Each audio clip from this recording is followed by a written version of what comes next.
I am here with Derrick Rutledge, who is in town for a short period of time because he is going to be flying out with Oprah Winfrey. You heard that right. Derrick is Oprah Winfrey's makeup artist, and he has agreed to be on my show. So thank you so much, Derrick, for coming on. I am ecstatic to be here, Daniel. I mean, we were Instagram followers, Yep. and I think you hit me up. Is that correct? Back in March. Back in March, and I started following you because I like the fact that you're a young entrepreneur out here trying to make a name for yourself. And so I started following you, seeing your work. Thank you. And lo and behold, he contacted me about being on his show. Sitting here, have been interviewing him, and I love helping young people out. I really do. Let me tell you, one thing I can say about Daniel, he's very persistent, which is a good thing because that lets you know that he doesn't take no for an answer. I did not try to get out of it. I just let him know my schedule is extremely busy. It's Oprah's schedule. You know, I mean, I'm wherever she goes, I'm there. And so I'm on call quite a bit. And when I'm here in New York, the schedule, kind of gets a little hectic, and even today, the time I gave him kept getting pushed. And then I told him I wouldn't be able to see him until about 10 o'clock. He said, doesn't matter, I will wait for you. And no matter how, I said, well, I got to get up tomorrow morning at 5 a.m. and start all over again. He said, it's only going to be 10 minutes. And I'm like, dang, how in the world are you going to do an interview with me for 10 minutes? Listen, Oprah says you are in the driver's seat of your life. Okay. And so this is what I'm doing. I got to be persistent. Drove too. And I am driving. You did drive. You drove. You literally drove me crazy. But you know what? That's a good thing because you're a wonderful person. Oh, thank you. And I love your spirit. I really do. You. I really do. Yeah. Well, let's talk about you though. This interview, I want to first talk about you wanted to do opera, but then you transitioned into doing makeup. Can you tell us about those are very different things. Okay. One thing I can say is that, yes, I started out wanting to be an opera singer. I studied all my life to be a singer, and I got some pretty good chops here, As a matter of fact, I sing everywhere I go. I used to always sing around my clients when I did their makeup. But what happened was I grew up a very overweight kid, and I had a voice teacher that told me that I would because of my voice being a lyric tenor, which is a high register, that in the opera, the tenors are the romantics. He said, you have the face, you don't have the body. So I advise you to minor in music and major in something else. So I decided I would minor in music and take producing and directing as my major, which got me into doing makeup. But I don't believe there's any mistakes in anything you do, because every step of my life, whatever I did, led me to where I am now. Had I not changed my major, I wouldn't have been able to take photography. Taking photography, they got me to doing makeup on a lot of the girls because I love fashion photography. Gotcha. So I did makeup on a lot of the girls that in college, and that got me, and I love money. I love Don't money we all? I love money. So what I did was I was making up the girls for $10 a face on the weekends because I liked the way they looked on camera. So by me making them up, I like the transition of them looking how they looked on camera. So you have that entrepreneurial spirit. I always have. And I used to get books from the drugstore, all kinds of magazines, and I would practice what I saw in those magazines on the girls. And then from that, the one girlfriend told her that girlfriend that told that girlfriend, and I started getting more and more work. And one girlfriend had to be Michelle Obama. Like who? Well, how did that happen? That didn't even come. That came many years later, Daniel. First, let me go back to the opera. Okay, so by me doing the opera, and doing the makeup for my models, then it led to me doing fashion photography. From that, I graduated from college, and then I started promoting myself as a singing makeup artist. I never let my music go. I still love to sing. And so what I did was I started doing makeup for fashion shows, and I would sing for fashion shows. I was doing makeup for funerals. I would sing for funerals, makeup for weddings, singing for weddings. I've always been able to. One thing I can say is that even with the weight I was, I didn't let that stop me from going where I wanted to go or doing what I wanted to do. That's why it's very difficult for me now to take excuses from people. I don't feel there's anything, just like with you, you were very persistent in making sure I got here. And I admire that in you because that's that determination that I had. And I didn't let anything stop me from doing this. But then, and then on top of that, then I went from doing that to doing, being in charge of doing makeup at Dudley's. And they, see, you're too young to know any of this. What's Dudley's? Dudley's is a beauty cosmetic company. Like MAC or Sephora? Well, it's down in North Carolina. I was working in Kernersville, North Carolina, down by North Carolina. I mean, by Greensboro. And what I did was I was in charge of doing makeup and beauty for their beauty books. That led me to meeting a publisher. From that publisher, I got to go to Europe and travel all over Europe doing photo shoots for lots of models. For 6 weeks, I was going all over Germany, Amsterdam, Belgium, and England doing photo shoots. Built up a wonderful portfolio and came back here. And then what did I do? I ended up being at BET. How old were you then? How old was I then? 2. I've been doing this now for a long time, for a very long time, Daniel. I probably... You don't look a day over 30. I appreciate that. You look good. I work hard at trying to look young. Yeah. But I'm hitting close to 50. Oh, wow, okay.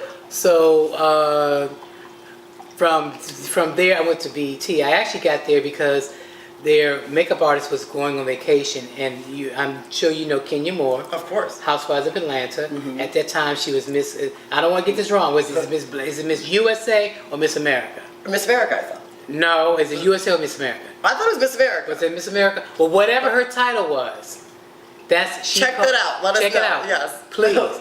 But she called me because she was actually co-hosting with Donnie Simpson, and they asked me. She didn't like the makeup artists that were doing her makeup, and they knew I lived in Washington D.C., where BET where their headquarters was at that time. Oh wow!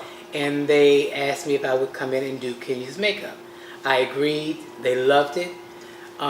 They loved it so much that they asked if I could do makeup on the other hosts of the shows. Wow. From doing that, I agreed to do it, and I ended up being there for almost 6 years until BET decided to move their company from DC to New York. Oh. And that's when I said, I love New York for visiting. I do love New York. Don't hate New York. No, I don't hate New York. I love New York for visiting. Okay. But it was too much hustle and bustle for me to live here because I like lots of space. Yeah. I like a more serene lifestyle. And when I come here, I love that hustle and bustle, and I like that, that fast move of New York. But I like a simpler life. Okay. And so I decided not to move here. And because I decided not to move here, I decided I would go out on my own. And from all the celebrities that I met while I was at BET, Shaka Khan, Yolanda Adams, CeCe Winans, Aaliyah, who's no longer here. Yes. All the girls groups. I mean, Escape, SWV, Brownstone. TLC? TLC. I was doing Destiny Child when it was the original Destiny Child. That's how me and Beyonce became friends. And so because of that. Do you call her B when you talk to her? Like, hey, B? No, I don't go B. I go Beyonce. Okay. I come from the old school. I still call her Beyonce. But from doing that, it afforded me the opportunity to contact them once BT decided to move to New York and let everybody know I'm now a free agent. I can go wherever. So I started freelancing, doing makeup for every celebrity I could think of, doing award shows, album covers, music videos, traveling all over the world, doing the Nobel Peace Prize with Patti LaBelle, and just everywhere. And then what happened was there was a time where Patti decided she wanted to take a break for a couple of months. I mean, she works hard. Yeah. So she decided to take a couple of months to just have a break. It was during that time that I got a call from the White House asking me if I would audition to come in and do Michelle Obama's makeup. What does that call like? Is it like a staffer? Well, someone actually called me and asked me, was it okay if they gave my number out? Well, I'm a freelancer. Of course you can give my number out. That's how I get my work. Yeah, of course. So I asked them, I said, okay, no problem. So then I'm driving on the highway on the way to see my mother, and someone kept calling me, and I kept looking down the phone and going, I'm not answering this phone. I never answer numbers I don't know. And well, it wasn't even a number I didn't know. It was scrambled. Oh. It was all kinds of weird things. I'm like, I'm not answering that. You know, so I didn't answer it, and then it kept on were persistent, and I still was not going to answer it. So what ended up happening was the person that gave my number, I called back and said, "Why aren't you answering your phone?" I'm like, "What do you mean I'm not answering my phone?" I said, "How do you even know? The people are calling me and telling me you're not answering your phone. The people that I gave your number to that's who's calling you. Can you please pick up your phone?" So I picked up the phone, I answered it, and they said, I'm not going to say the person's name, but she said, "I'm calling on behalf of the First Lady's office." And this was 2008 or 9? this was the 2009. Okay. Because he was elected in 2008. They were sworn in January of 2009. Wow. And I got the call in late February, early March of 2009. So what does an audition look like? Like, is it Well, with all the makeup artists? Once they, no, it was what they did was they interviewed each individual makeup artist on their own. You know, I guess they bought, I don't know how the process went, but I'm assuming the way they did me, they bought a makeup artist and they actually had them to do her makeup. And based on what you did, they let you know whether they liked it or not. Obviously they liked it because it made newspapers about how beautiful she looked and how she'd been transformed and made to look more stunning and glamorous. And then next thing I know, I got called about, they booked me for the rest of the year.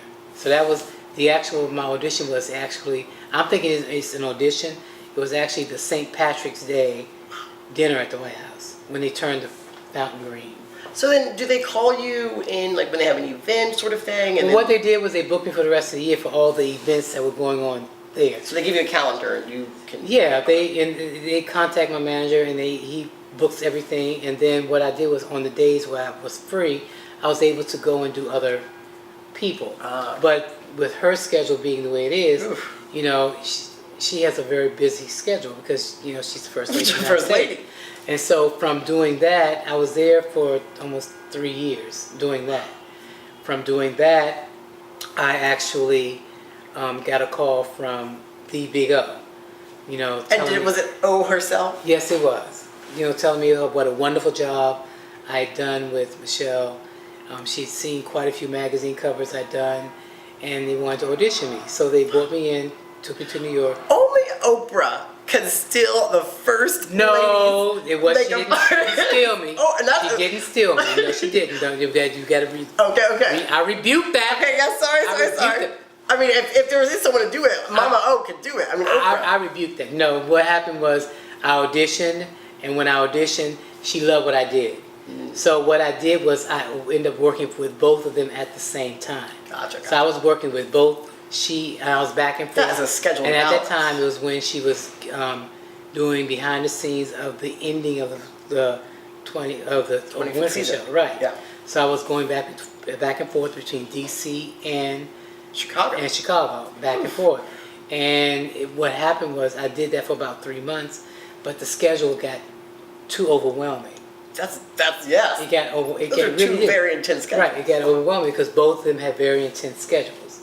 So I ended up, after being there for almost 3 years, I made the decision to go with Miss Winfrey. So. Well, I mean, who can blame you? Like, the idea of working with Oprah every day just seems like. And I must say, working for the First Lady was incredible. Oh, of course. She's got the most humbling, most beautiful spirit. She was very caring, loving. I was able to do makeup for her daughters and watch them, you know, for the state dinners. Miss Robinson, her mother. Barack, just come on down. She, you know, with her mother, she was always very engaging and very touching because she knew I was going through some things with my mother and her health.